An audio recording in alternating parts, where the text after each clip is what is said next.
Good morning प्रिय छात्र, नमस्कार आप सभी को। पुनः आज के वीडियो में हम आप सभी के लिए 10 क्वेश्चन एसएससी में आए हुए लेकर आए हैं, जो बहुत ही महत्वपूर्ण हैं, बहुत ही इम्पोर्टेंट हैं। आपको बता दें कि आज जो क्वेश्चन हम लेकर आए हैं, ये क्वेश्चन आपको किसी भी ऐसे वीडियो में नहीं मिलेंगे जहाँ पर स्पेशली इन्हीं को बताया गया हो। तो चलिए हम लोग अपने क्वेश्चंस को जानते हैं, लेकिन उससे पहले आपको बता दें कि हम जिस प्रकार आप लोगों के लिए एक मोटिवेशन कोड लेके आते हैं, जिसके माध्यम से हम आपको बूस्ट करते हैं, हम आपको आपके अंदर कॉन्फिडेंस भरते हैं, जिसकी वजह से आप किसी भी एग्ज़ाम को क्रैक करने के लिए तैयार हो जाते हैं। तो चलिए हम लोग पहले मोटिवेशन कोड देखते हैं क्या लिखा हुआ है। ये देखिए, इंसान उड़ रहा है आपके सामने। देखिए क्या लिखा हुआ है कि अपने लिए नहीं तो उनके लिए कामयाब बनो, अपने लिए नहीं तो उनके लिए कामयाब बनो, जो तुम्हें नाकामयाब देखना चाहते हैं। यानी कुछ लोग ऐसे होते हैं जिसके आसपास लोग जलनखोर होते हैं, आपसे जलते रहते हैं। वो यही चाहते हैं कि कब ये असफल होगा, किस एग्ज़ाम में ये असफल होगा, उनको यही चीज़ की इंतज़ार रहता है। तो आप ऐसा करो कि आप उनके लिए कामयाब बन जाओ, अपने लिए ना बन सकते हो। तो चलिए, आज का पहला क्वेश्चन हमारा संसद से लिया गया क्वेश्चन है। आपके सामने पहला क्वेश्चन लिखा हुआ है कि लोकसभा के अध्यक्ष और उपाध्यक्ष की अनुपस्थिति में संसद के दोनों सदनों की संयुक्त बैठक की अध्यक्षता कौन करता है। तो CHSL में आया हुआ क्वेश्चन है, आपके सामने आंसर हो जाएगा राज्यसभा के उपसभापति। कौन करता है? राज्यसभा के उपसभापति। चलिए डिटेल पढ़ लीजिएगा भैया, डिटेल बहुत महत्वपूर्ण होती है। मैं इसीलिए डिटेल को लगाता हूँ कि आप लोग डिटेल पढ़ेंगे और सारे क्वेश्चन के आंसर जान पाएंगे। चलिए आज का अगला क्वेश्चन आपके सामने आता है। लिखा हुआ है कि निम्न में से कौन संघ की कार्यपालिका का हिस्सा नहीं है। CHSL में आया हुआ क्वेश्चन है, आपके सामने इसका आंसर हो जाएगा भारत का सर्वोच्च न्यायालय। भारत का सर्वोच्च न्यायालय जो होता है वो कार्यपालिका का हिस्सा नहीं होता है। ठीक है, तो डिटेल ज़रूर पढ़ लीजिएगा, डिटेल बहुत महत्वपूर्ण है, अवश्य पढ़िएगा। अगला क्वेश्चन आता है, महाराष्ट्र राज्य में राज्यसभा की कितनी सीटें हैं। तो आपके सामने आंसर हो जाएगा 19 सीटें हैं। कितनी सीटें हैं? 19 सीटें। कहाँ पर? महाराष्ट्र में। ठीक है, तो आपका अगला क्वेश्चन डिटेल पढ़ लीजिएगा, बहुत महत्वपूर्ण है। अगला क्वेश्चन, एक मंत्री जो डॉट डॉट की अवधि के लिए संसद के किसी भी सदन का सदस्य नहीं है, उस अवधि की समाप्ति पर मंत्री नहीं रहेगा। CHSL में पूछा गया क्वेश्चन है, इसका आंसर हो जाएगा लगातार 6 महीने। यानी लगातार 6 महीने की अवधि के लिए वो किसी सदन का सदस्य नहीं है, तो वह उसकी मंत्री नहीं रहेगा। ठीक है, तो डिटेल आप लोग पढ़ लीजिएगा, बहुत महत्वपूर्ण होती है। अगला क्वेश्चन आता है, लिखा हुआ है संसद के दोनों सदनों द्वारा पारित होने और डॉट डॉट द्वारा सहमति के बाद कोई विधेयक संसद का एक अधिनियम बन जाता है। CGL में आया हुआ क्वेश्चन है आपके सामने, इसका आंसर हो जाएगा राष्ट्रपति। क्या हो जाएगा? राष्ट्रपति इसका आंसर हो जाएगा। ठीक है, चलिए आज का अगला क्वेश्चन, इसकी डिटेल पढ़ लीजिएगा, बहुत महत्वपूर्ण होती है डिटेल, बिकॉज डिटेल पढ़ेंगे तो आपको काफ़ी चीज़ें पता चल जाएंगी। आज का अगला क्वेश्चन आपके सामने आता है। लिखा हुआ है कि संसद में धन विधेयक के संदर्भ में निम्न में से कौन सा कथन गलत है।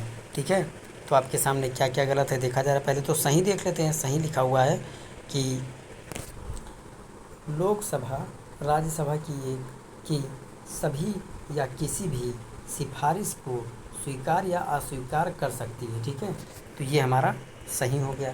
अगला लिखा हुआ है कि इसे केवल लोकसभा की पेश किया जा सकता है, तो ये भी आपके सामने सही हो गया।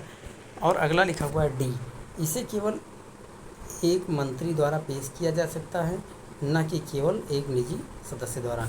ये भी सही है, लेकिन गलत क्या है हमारा? तो गलत आपके सामने हो जाएगा, इसे राज्य सभा द्वारा अस्वीकार या संशोधित किया जा सकता है।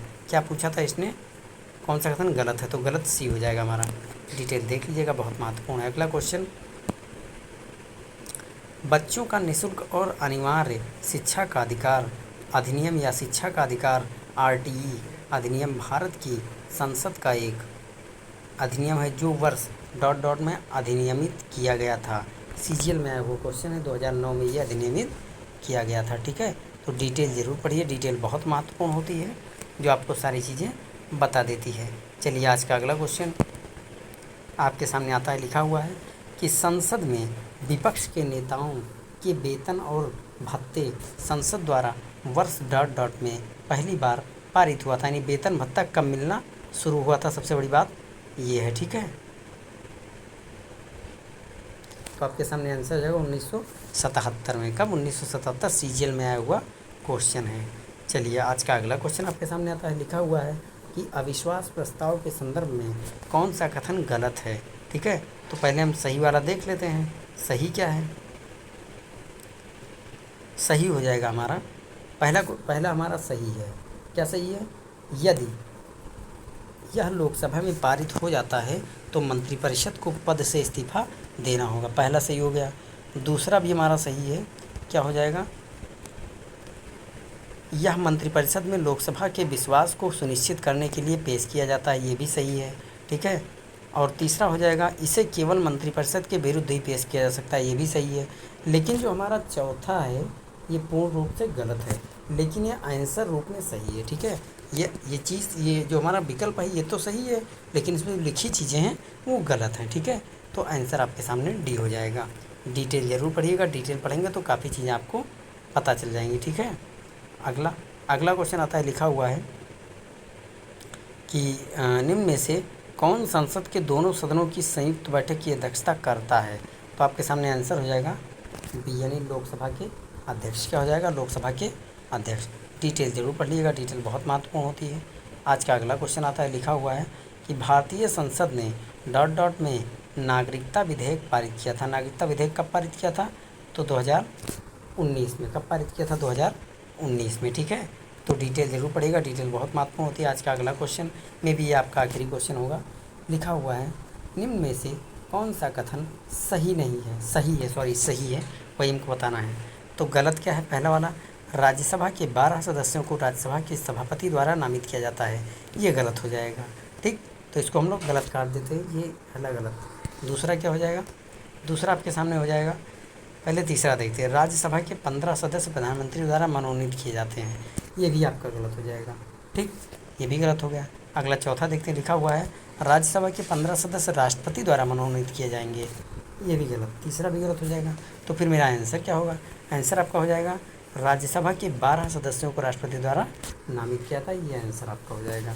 ठीक है, तो बस आज के लिए एक और क्वेश्चन बचा हुआ है। लास्ट क्वेश्चन हम लोग देख लेते हैं। हमें लगा वही लास्ट है, लेकिन एक क्वेश्चन आपके लिए और बचा है। क्या है? लोकसभा का अध्यक्ष अपना इस्तीफा निम्न में से को सौंपता है, यानी लोकसभा का जो अध्यक्ष होता है वो अपना इस्तीफा किसको देता है?